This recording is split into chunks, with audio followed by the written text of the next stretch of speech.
E nos Estados Unidos, o jornal The New York Times acusou o Supremo Tribunal Federal de pôr fim à Operação Lava Jato.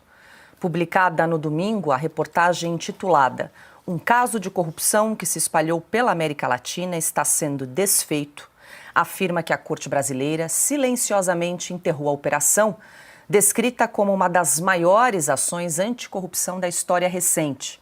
Segundo a publicação, o STF tem rejeitado evidências e anulado condenações cruciais, afetando diretamente o legado da operação que expôs um esquema de corrupção de alcance internacional. O jornal destaca que decisões recentes, especialmente do ministro Dias Toffoli, que anulou condenações de executivos e suspendeu multas aplicadas contra empresas envolvidas na operação, contribuíram para enfraquecer a credibilidade do Brasil no combate à corrupção.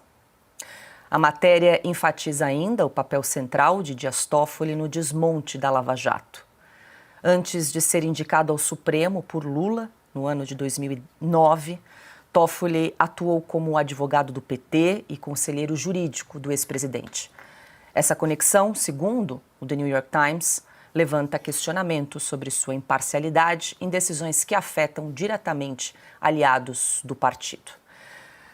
Ana Paula Henkel, muito boa noite, seja bem-vinda. Ana, começando aí mais uma semana aqui em Oeste Sem Filtro, deu no New York Times, mais uma vez, Brasil virando notícia internacional pela leniência do Supremo Tribunal Federal no combate à corrupção em relação à Operação Lava Jato. Muito boa noite. Boa noite, Paula. Boa noite, Piotr, meu mestre Augusto, e muito boa noite à nossa audiência maravilhosa, começando a semana com a gente. Paula, por mais que o Toffoli ou essa composição do Supremo Tribunal Federal tenta apagar, passar uma borracha, como se nada tivesse acontecido no Brasil durante a Operação Lava Jato, é igual aquele filme, né, Homens de Preto, aquela canetinha que quando acendia todo mundo automaticamente esquecia tudo o que tinha acontecido. Não tem como, Paula.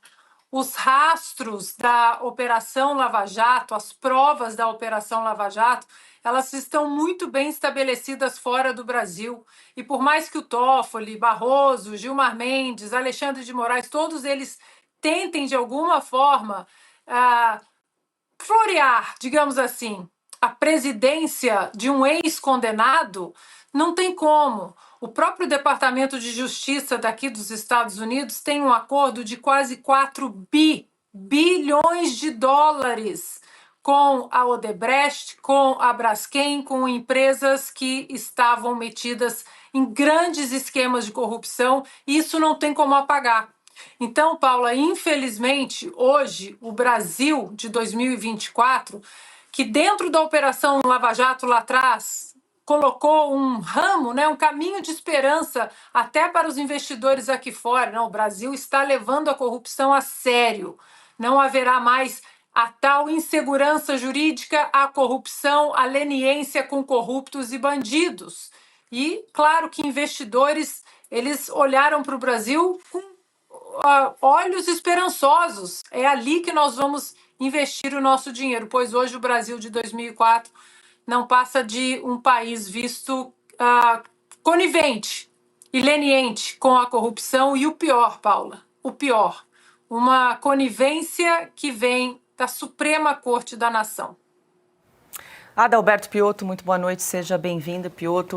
Falando em leniência, conivência do Supremo Tribunal Federal, essa reportagem que saiu do The New York Times, ele também lembra que essas decisões, principalmente do ministro Dias Toffoli, vem de um ministro ligado ao Partido dos Trabalhadores, proferindo decisões que beneficiam o Partido dos Trabalhadores e seus filiados. Boa noite. Boa noite, Paulo Augusto. Boa noite, Ana, a todos que nos acompanham. O Supremo Tribunal Federal tentou apagar ou calar o escândalo do mensalão em língua portuguesa. Está tentando, não parou. O detalhe é que o escândalo fala inglês, não tem fronteiras e, obviamente, o New York Times em inglês está dizendo que os brasileiros já diziam em português há muito tempo. Aliás, que o próprio Supremo disse em bom português tempos atrás, quando o Supremo se reservou o direito de, ou melhor dizendo, o dever de moralizar o país. Está no caminho inverso hoje. Lá atrás o Supremo guardava a Constituição, lá atrás o Supremo Tribunal Federal estava preocupado em combater a corrupção. Neste momento o Supremo vai no sentido contrário em ambas as situações. E óbvio que o New York Times finalmente descobriu isso aí, mas qualquer outro jornal que fale qualquer outra língua, qualquer outro povo vai descobrir o que os brasileiros sabem. Aqui você vive sob uma censura, a tentativa de apagar o passado, este passado.